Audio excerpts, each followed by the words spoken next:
Hi guys, ito yung binili kong buho. Isang piraso niyan, 3 pesos.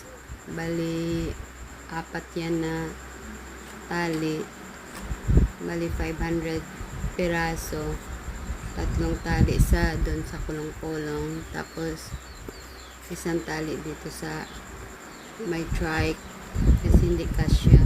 So, nirent ko pa yung kulong-kulong sa trike.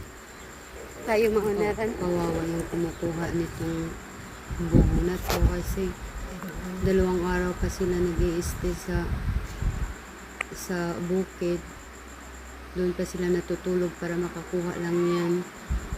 So kung mag-order ka niyan 2 days or 1 day before para or kinabukasan may ma-pick up ka, makuha ka pag nag-order ka kung ilang piraso ang o-orderin mo kasi malayo pa kasi yung kinukuhanan.